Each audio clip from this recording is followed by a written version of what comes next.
Fox News' Randy Wimbley is live with more on how much it has cost the city and taxpayers over the last few years. Randy. Yeah, guys, these are the records of those settlements. Since 2017, the city of Detroit has paid out nearly $4 million for Detroit police and fire department crashes and accidents.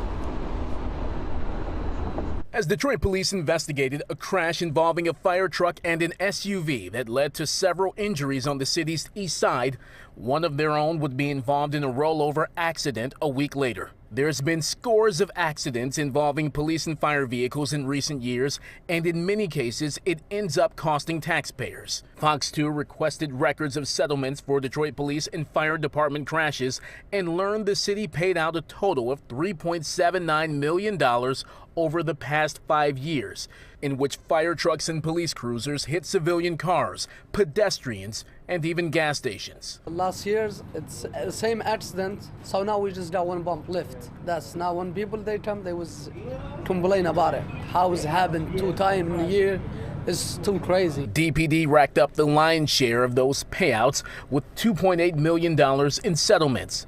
While some were as little as $200, others reached well into the 6 figures. No amount of money can replace what I've been missing. Karen Hopwood received a hefty settlement after a devastating crash in 2018 that left her with debilitating injuries. An officer hit her car after running a red light at 7 Mile in Wyoming. He hit me so hard he ripped my back door off my car. My play niece, she showed the emergency doctor my car. And he's like, I don't know if you believe in God or whatever, but you are very blessed. He said because if it had been a couple of seconds more, instead of that car door being ripped, it would have ripped me out the car. Hopwood's lawyer, Berger, says the officer admitted he did not have his emergency lights and sirens on and did not come to a complete stop before going through the red light. We all know every police officer isn't doing this.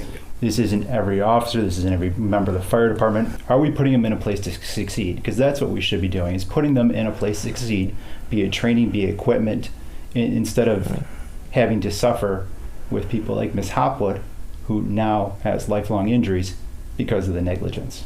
For others, it ends up being far worse. Detroit police officer Tierra Funderburg was charged with involuntary manslaughter after she struck and killed attorney Cliff Woodard's last year as she ran a red light responding to a request for backup call, even though she was told to stand down. All the police officer had to do is do one thing right: slow down.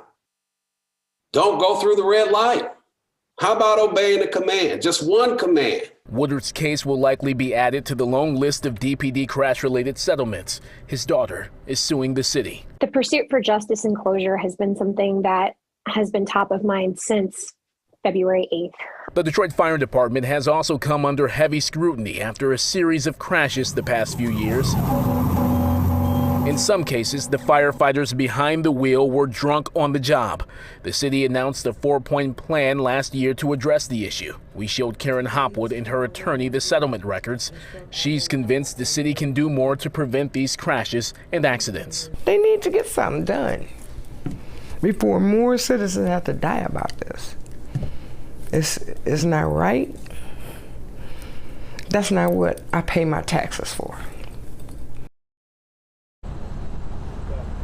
Important to note that if any of these happen on the watches of the current heads of the police and fire departments, DPD says it does not comment on pending litigation, and that Chief James White set up a risk management unit to notify and alert supervisors of behaviors and ensuring the safety of Detroiters and people visiting the city. The Detroit Fire Department declined to comment for this story.